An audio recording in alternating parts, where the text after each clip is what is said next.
Bienvenue mesdames et messieurs, une fois de plus dans votre émission En savoir plus. Pourquoi les méchants dominent? Pourquoi beaucoup de méchants dans le monde malgré la présence de beaucoup d'églises? Jésus a donné comme mission à ses apôtres: allez et faites de toutes les nations mes disciples. Mais ce qui n'est pas le cas. Voilà pourquoi, mesdames et messieurs, ce soir, nous avons l'honneur de recevoir un homme de Dieu. Je voudrais qu'il se présente à lui-même. Alors, Mutumishi wa Mungu, bonsoir. Bonsoir mon bien-aimé, bonsoir aux amis, frères et sœurs téléspectateurs. Nous, c'est le pasteur Désiré Moussassa, pasteur à l'église Pierre Angulaire au Bel-Air sur l'avenue Araucarias. Qu'est-ce qui fait qu'aujourd'hui, malgré la multiplicité d'églises, ou des églises, si vous voulez, mais la méchanceté continue? Dites-nous, vous êtes en train de passer à côté de la mission vous confiée par Christ? Merci beaucoup pour cette question très importante. Nous bénissons Jésus-Christ pour ça. Vous parlez de beaucoup d'églises, vous parlez de beaucoup de chrétiens. Et malgré le nombre si élevé qu'on aurait de chrétiens et le nombre si élevé qu'on a des églises, le mal ne s'arrête pas, au contraire, il ne fait que s'accroître. Moi, je crois qu'il faut définir bien les choses, il faut recadrer le débat. Parler de beaucoup d'églises, à mon humble avis, en tant que serviteur de Dieu, Mutumishi wa Mungu vile unaniita, et par rapport à la mission que Jésus a donnée aux serviteurs que nous sommes, que vous retrouvez dans Matthieu au chapitre 28, le verset 19, Jésus nous a envoyés pour faire des nations des disciples, des enfants de Dieu, des serviteurs de Dieu, ceux qui acceptent la seigneurie, la domination de Jésus-Christ comme Seigneur et Sauveur, Maître personnel. Mais moi, je pense qu'il faut parler en termes d'édifices religieux. Il y a beaucoup d'édifices religieux, mais très peu d'églises. Parce que l'église, c'est Dieu lui-même. L'église, c'est une institution gérée, dirigée par Dieu. Et là, il y a l'amour. Mais lorsque vous posez cette question, vous êtes parti d'un constat, ce qui est vrai. Même au niveau de ces édifices religieux, c'est que vous avez appelé église. À l'époque où Christ a vécu, on les appelait synagogues. Les gens qui remplissent ces édifices religieux, ils peuvent être catholiques, ils peuvent être protestants, ils peuvent être musulmans, ils peuvent être, je ne sais pas, bouddhistes ou quoi. Mais très peu sont fils de Dieu.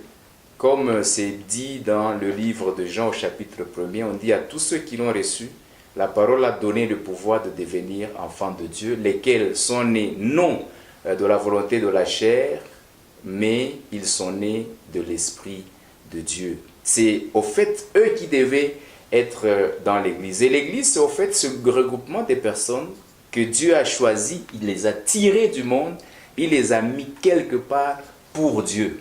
Donc ils doivent vivre avec amour, ils doivent vivre en harmonie avec les autres. Mais Christ l'avait dit, et là les téléspectateurs peuvent lire Matthieu au chapitre 24, Christ avait dit que vers les temps de la fin, il y a des choses qui vont arriver. Et en ce moment-là, c'est lui qui va lire la parole de Dieu, qu'il fasse attention. Et je préfère, peut-être pour aider beaucoup de gens à comprendre, qu'on le lise rapidement avec les téléspectateurs. Matthieu 24, parce que Christ qui a créé l'homme, connaissant le cœur de l'homme, il a annoncé les choses que l'homme ferait dans les temps qui allaient venir.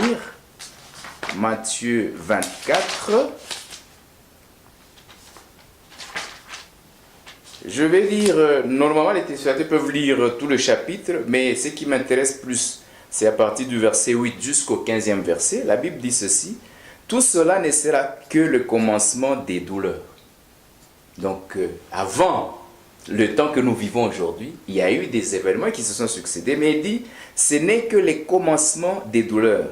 Alors on vous livrera au tourment et l'on vous fera mourir. Notez bien, on vous fera mourir. Et vous serez haïs de toutes les nations à cause de mon nom. Alors aussi plusieurs, notez ça, succomberont.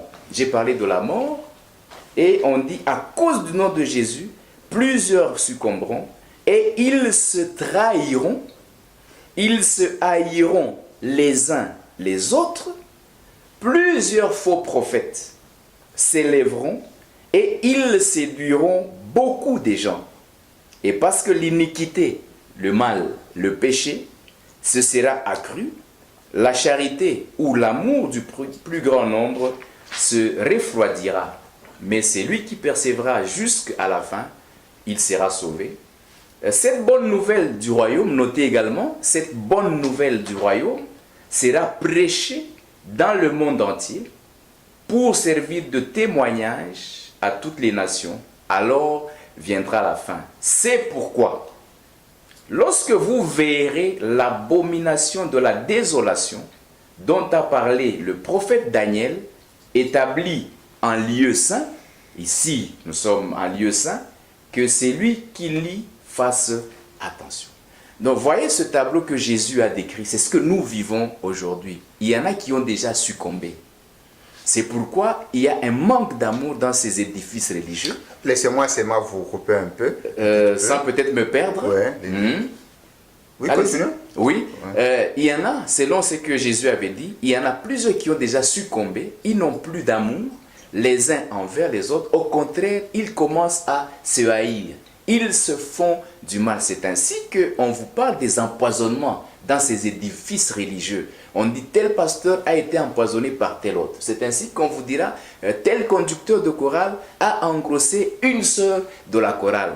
Tel ancien ayant engrossé une sœur, il lui a demandé de se faire avorter. Ça, c'est le cœur de l'homme. La méchanceté qu'il y a dans le cœur de l'homme, ils ont déjà succombé. Alors ne les appelons pas chrétiens et n'appelons pas tous les édifices religieux comme étant des églises. L'église, c'est le Christ qui est là. Et ici, on dit, on vous conduira à la mort. On va vous haïr à cause du Christ. Un chrétien, c'est quelqu'un, quand il est quelque part, on doit le haïr. Pourquoi? Ce n'est pas parce qu'il est mauvais, non, non. C'est simplement parce qu'il est bon. Il refuse de marcher sur la voie que les autres sont en train de suivre. Laissez-moi vous donner quelques exemples.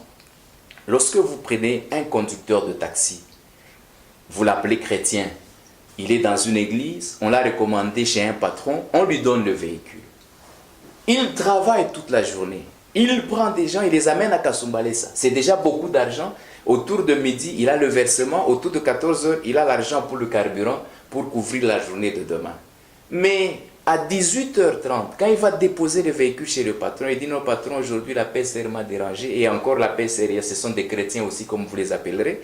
Ils m'ont arrêté, ils m'ont tracassé, je n'ai pas travaillé. Demain, je ferai un effort pour verser. Pendant que, à 14 heures déjà, il avait de l'argent qu'il pouvait verser. Mais vous l'appelez chrétien et il fréquente un édifice religieux. Celui-là n'est pas chrétien. Les chrétiens, Jésus a dit ceci, si quelqu'un veut me suivre, il faut qu'il renonce à soi-même. Ça signifie qu'il meurt. Parce que le Christ lui-même, pour nous sauver, il est mort. Nous n'avons pas de chrétiens qui acceptent de mourir. Lorsque un chrétien travaille dans un établissement public, générateur de recettes de l'État, quand il voit tout le monde se payer des maisons, il voit tout le monde se construire des grands édifices, il voit tout le monde rouler carrosse, lui aussi, malgré le salaire de 2500 ou 36 000 francs que l'État congolais lui donne à la fin du mois, il voudrait aussi s'acheter un véhicule de 100 000 $. Il n'est pas mort à lui-même. Conséquence, le mal va s'accroître de plus en plus parce que ce sont les méchants qui domine. Or, le méchant lui-même, c'est le diable.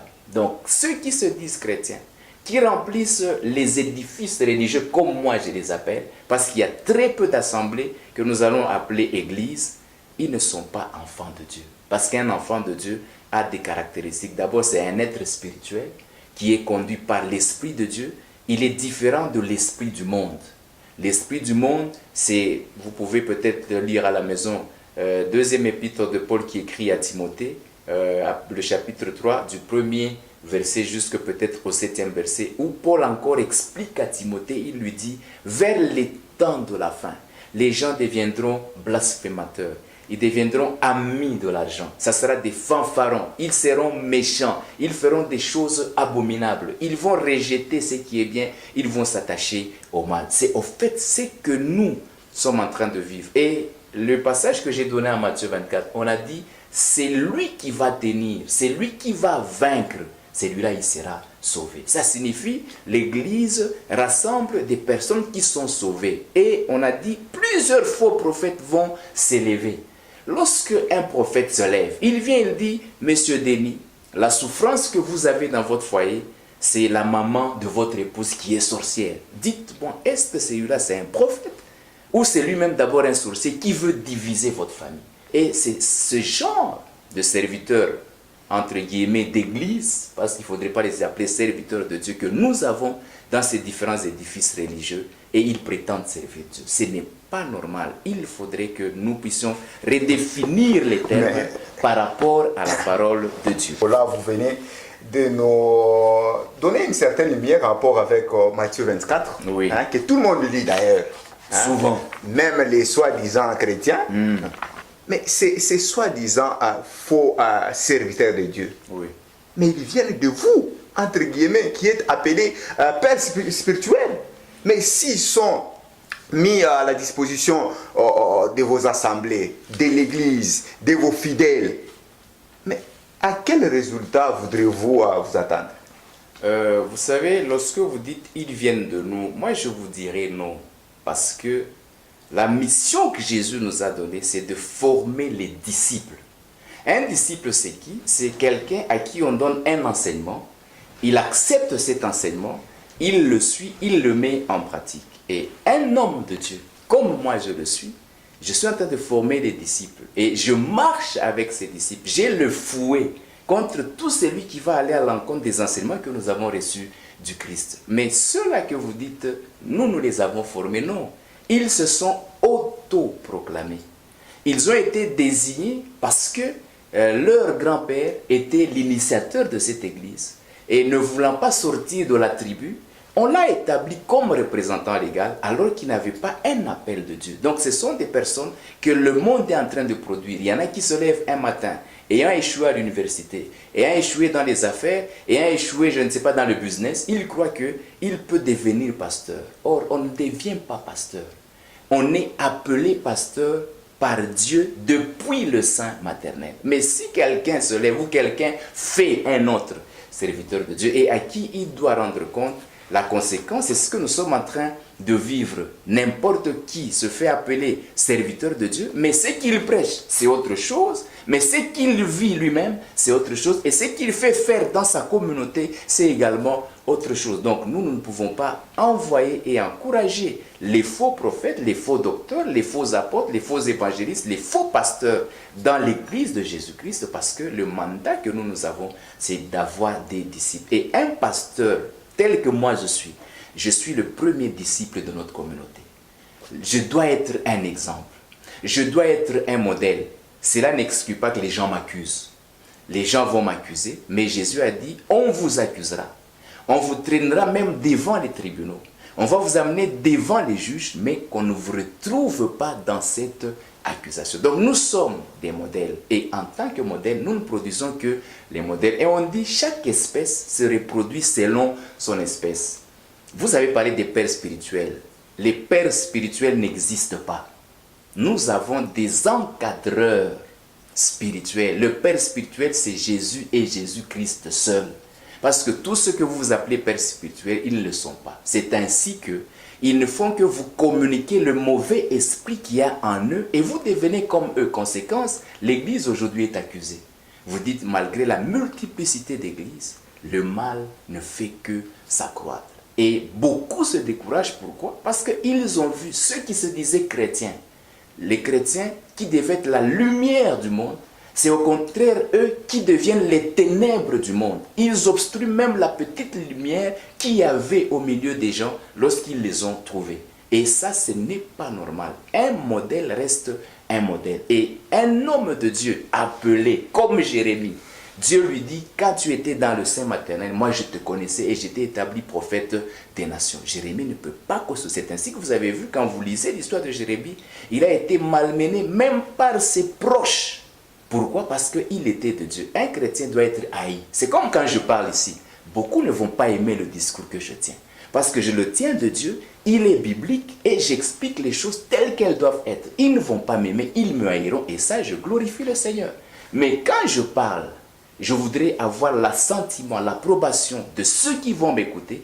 En ce moment-là, je cesse d'être serviteur de Dieu. Donc vous comprenez que c'est faux dont vous avez parlé, ce qui amène les troubles, les divisions, les problèmes, les crimes dans les assemblées, les édifices religieux et dans les familles et même au niveau du pays. Parce qu'il y en a qui se sont levés en tant que serviteurs de Dieu.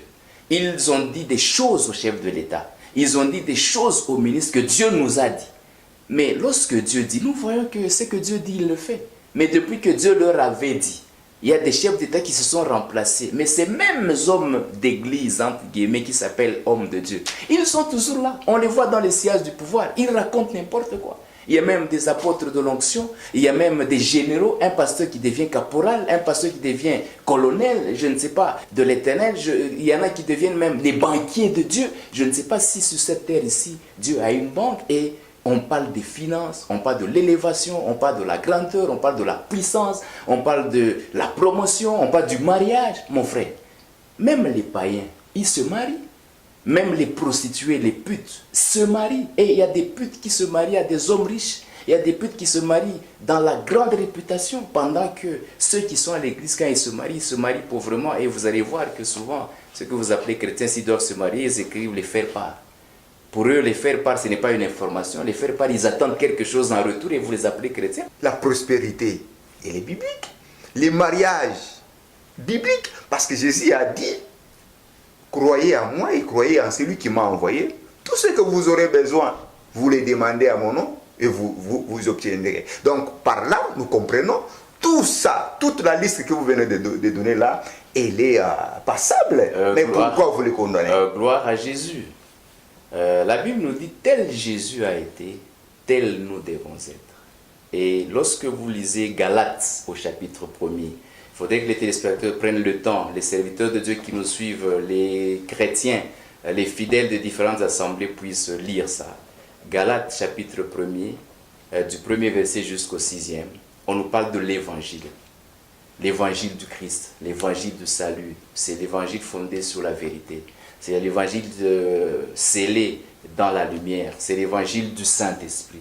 C'est l'évangile qui sort l'homme du péché, qui sort l'homme de l'iniquité, qui tire l'homme du monde pour le rapprocher de Dieu. Et on dit, si quelqu'un vient, même si c'est un ange, avec un autre évangile que c'est lui donné par les apôtres et les prophètes, qu'il soit anathème.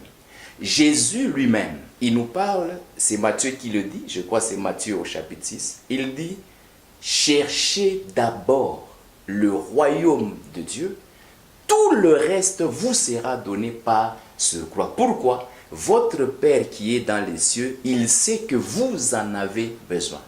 La Bible dit, avant que moi désiré, en tant qu'enfant de Dieu, avant que je n'ouvre la bouche pour dire à Dieu, Seigneur, j'ai besoin de ceci. Il sait que j'en ai besoin. Le devoir qu'il me donne, que je cherche le royaume et il va me donner le reste. Rentrons un peu dans l'Ancien Testament. Et là, je prends Deutéronome au chapitre 28, où on parle des bénédictions et des malédictions.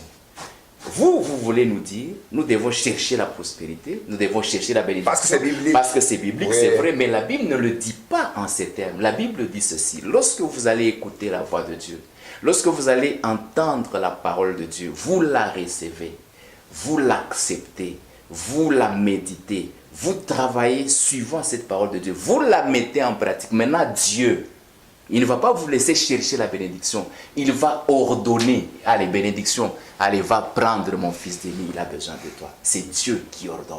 Et ici, je voudrais un peu aller plus loin. C'est même ces pasteurs, ces prophètes que vous avez élevés, que vous avez promus dans les assemblées religieuses. C'est eux qui demandent aux gens d'invoquer le feu. En disant, Élie, au mont Carmel, avait invoqué le feu.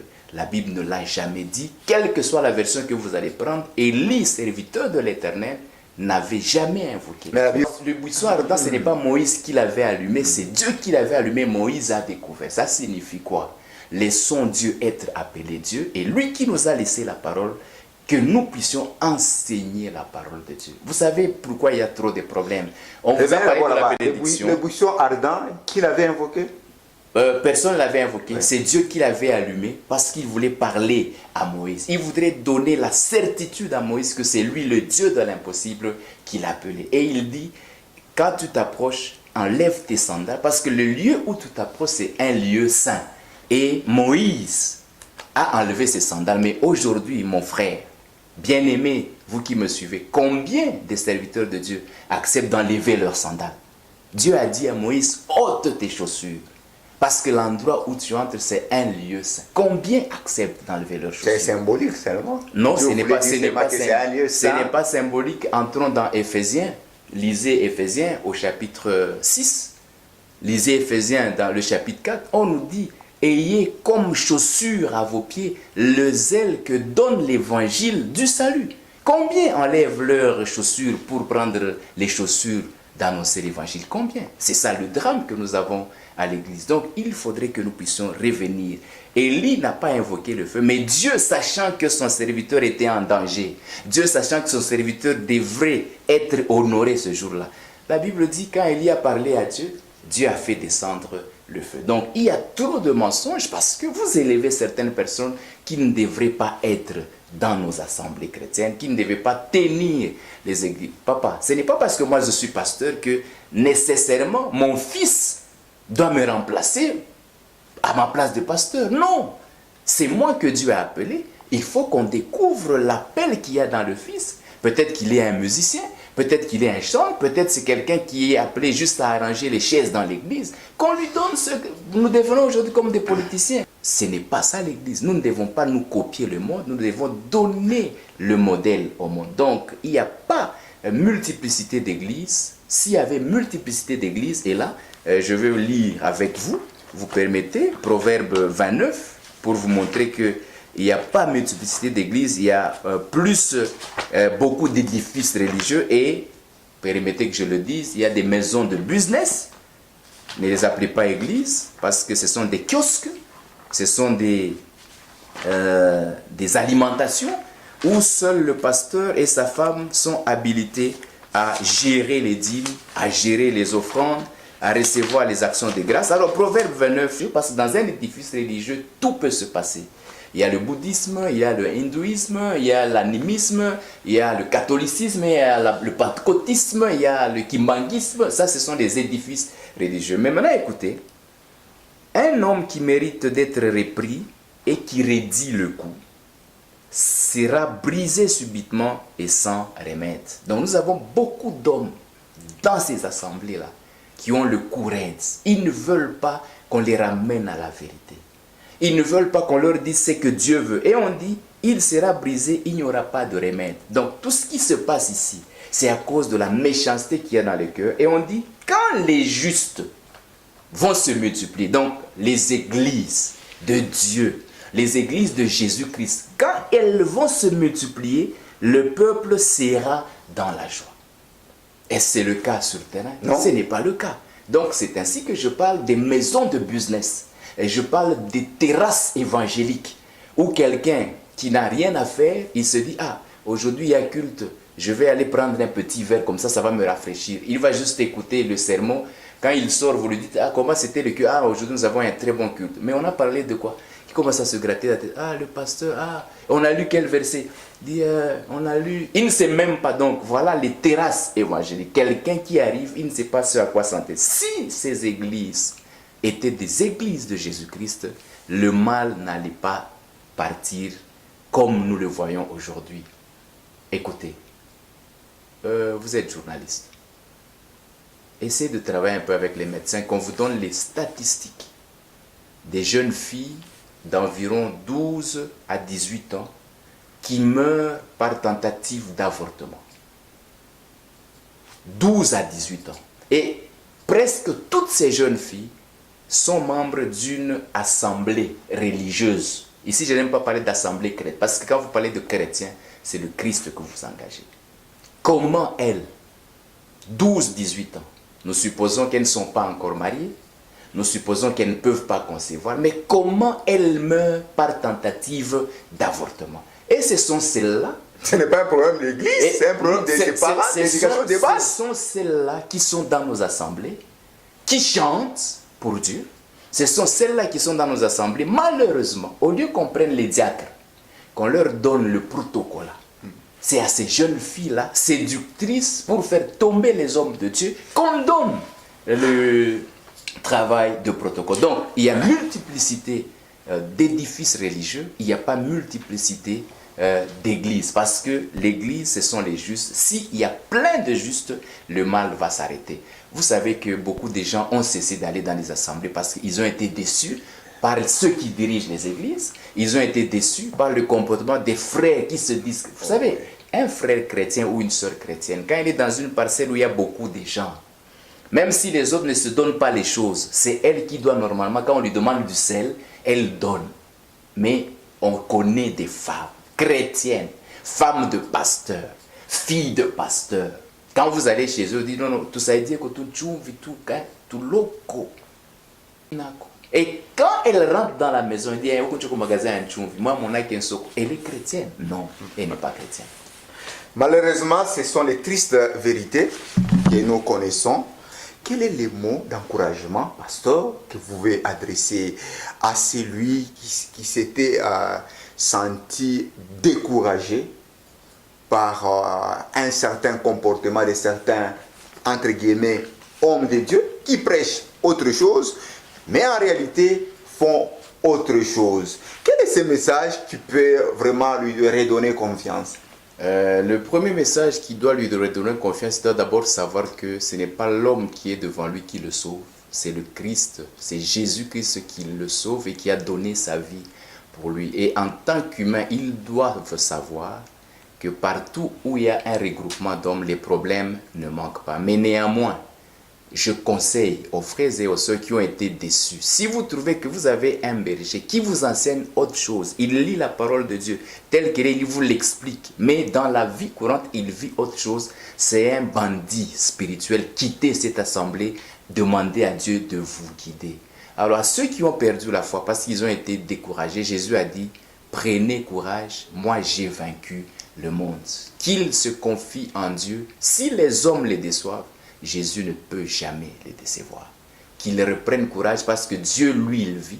Dieu ne déçoit personne. Dieu ne trompe personne. Ce que Dieu dit dans sa bouche, c'est ce qu'il fait. Quand Dieu a dit, moi je te bénirai, Dieu va te bénir. Parce que notre Dieu, Jésus, est vivant. Il n'est pas un Dieu mort. Et c'est un Dieu des vivants. Il se laisse trouver par tous ceux qui l'invoquent. Comme il disait à Jérémie, on donne Jérémie 33, 3. On dit, invoque-moi, je te répondrai. Quelle que soit la question, les hommes t'ont déçu, c'est vrai, mais tu ne dois pas rester à la maison.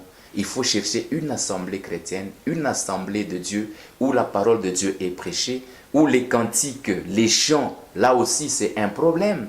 Il y a multiplicité d'orchestres, il y a multiplicité des musiciens dits chrétiens, moi je les appelle des musiciens religieux. Il faudrait que l'on cherche la véritable source du salut, c'est la parole de Dieu. Avec la parole de Dieu, il y a la foi qui renaît et la foi s'agrandit lorsque nous prions, nous nous approchons à Dieu. Quand nous invoquons Dieu, il nous répond. Donc nous allons revenir sur ça parce que le thème est tellement vaste. Je crois que Pasteur Désiré sera toujours disponible. Alors nous vous remercions. C'est à moi de vous remercier. Tout le plaisir est dans mon cœur parce que vous me permettez de parler de la part de Dieu. Merci à toutes les personnes qui ont suivi avec attention cette émission. Ça, c'était vraiment le point de vue de l'homme de Dieu Désiré et à Moussassa. Donc, si vous avez un point où vous n'avez pas été d'accord avec lui, vous pouvez utiliser les numéros affichés.